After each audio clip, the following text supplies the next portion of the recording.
Hello friends, welcome back to my channel Jay's Cooking Gallery. இன்னைக்கு நம்ம வீடியோல ஒரு சூப்பரான கிறிஸ்பியான ஸ்நாக்ஸ் ரெசிபி தான் பார்க்க போறோம். பருப்பு வடை எப்படி பண்றதுன்னு பார்க்கலாம். நான் இன்னைக்கு பருப்பு வடை பண்றதுக்கு 1 கப் அளவுக்கு கடலை பருப்பு எடுத்துர்க்கேன். சமையலுக்கு யூஸ் பண்ணுவோம்ல அந்த கடலை பருப்பு தான் சேர்த்துக்கிட்டேன். இத நல்லா க்ளீன் பண்ணிட்டு இந்த மாதிரி தண்ணி ஊத்தி ஒரு 2 மணி நேரம் பக்கம் நல்லா ஊற வச்சு எடுத்துக்க போறோம். இதுக்கு இந்த பருப்பு வடை பண்றது ரொம்ப ஈஸி. இந்த ஊற வைக்கிறதுக்கு எடுக்கிற டைம் மட்டும் தான். இப்போ நல்லா ஊறிடுச்சு.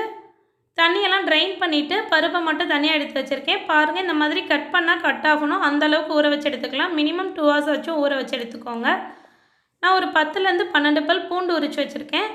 இந்த பருப்பு வடைக்கு பூண்டு சேர்த்துக்கிட்டிங்கன்னா ஃப்ளேவர் ரொம்ப நல்லா இருக்கும். கண்டிப்பா ட்ரை பண்ணி பாருங்க. நம்ம இப்போ இந்த பூண்டை மட்டும் போட்டு நல்லா அரைச்சு எடுத்துட்டு வந்துக்கலாம். பருப்போட சேர்த்து நம்ம ஆட் பண்றப்போ இந்த பூண்டு அந்த அளவுக்கு அரைப்படாது. சோ நம்ம இப்போ ஃபர்ஸ்டே நல்லா பல்ஸ் பண்ணிட்டு அதுக்கு அப்புறம் நம்ம பருப்பு சேர்த்துக்கலாம். நம்ம அட் a டைம் ஃபுல்லா சேர்த்துக்காம 2 பேட்சா சேர்த்துக்க போறோம். இந்த பருப்புக்கு தேவையான அளவுக்கு உப்பு ஆட் பண்ணி இத அரைச்சு எடுத்தாச்சு. ஃபைன் பேஸ்டா அரைக்கணும்னு இல்ல, கொஞ்சம் கொரகொரப்பாவே அரைச்சு எடுத்துக்கோங்க. ஒண்ணும் பாதியா அரைச்சுக்கலாம். அங்கங்க பருப்பு இருந்தா அந்த வடை சாப்பிடுறப்ப டெக்ஸ்சர் ரொம்ப நல்லா இருக்கும்.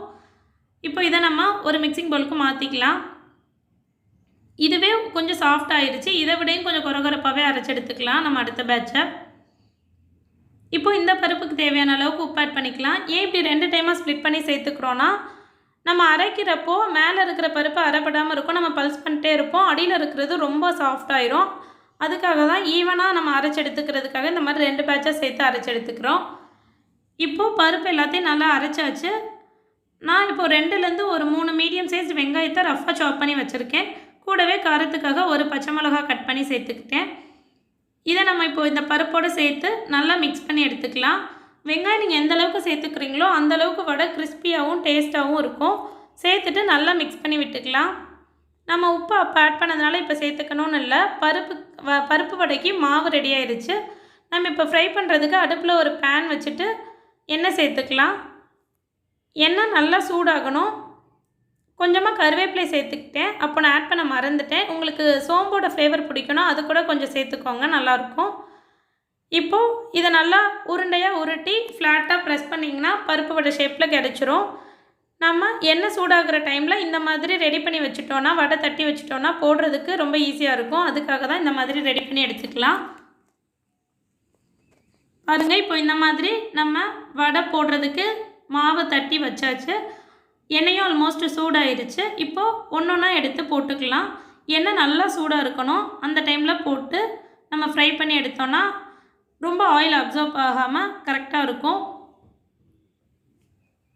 இது நம்ம டீப் ஃப்ரை தான் பண்றதுனால திருப்பி போட்டு வேக வைக்கணும்னு இல்ல. சோ கரண்டி போட வேண்டாம். இந்த மாதிரி நல்லா கோல்டன் ஆனதுக்கு அப்புறம் லைட்டா நீங்க திருப்பி விட்டுக்கலாம். அவ்வளவுதான். இந்த பபிள்ஸ்லாம் நல்லா இந்த மாதிரி போனதுக்கு அப்புறம் உங்களுக்கே அந்த வடை வந்து நல்லா டிரான்ஸ்பரண்டா தெரிய ஆரம்பிக்கும். அந்த டைம்ல நம்ம எடுத்து ஒரு பிளேட்டுக்கு மாத்திக்கலாம். நல்லா கோல்டனா இருக்கும் பார்க்கிறதுக்கு. அந்த ஸ்டேஜ்ல எடுத்துருங்க. நல்லா வெளியில கிறிஸ்பியாவும் உள்ளக்க நல்லா சாஃப்ட்டாவும் இருக்கும். அவ்வளவுதான். சூப்பரான பருப்பு வடை ரெடி ஆயிருச்சு. சூடான இஞ்சி டீயோட சர்வ் பண்ணா செம்ம காம்போவா இருக்கும். நீங்களும் இந்த ரெசிபியை கண்டிப்பா ட்ரை பண்ணி பாருங்க. ட்ரை பண்ணி பார்த்துட்டு உங்களோட கமெண்ட்ஸ் அண்ட் ஃபீட்பேக்ஸை மறக்காம ஷேர் பண்ணுங்க. இந்த வீடியோ பிடிச்சிருந்துச்சுனா லைக் பண்ணுங்க. உங்க ஃப்ரெண்ட்ஸ் அண்ட் ஃபேமிலியோட ஷேர் பண்ணிட்டு மறக்காம நம்ம சேனலுக்கு சப்ஸ்கிரைப் பண்ணுங்க. Thank you friends. Thank you for watching. Tata.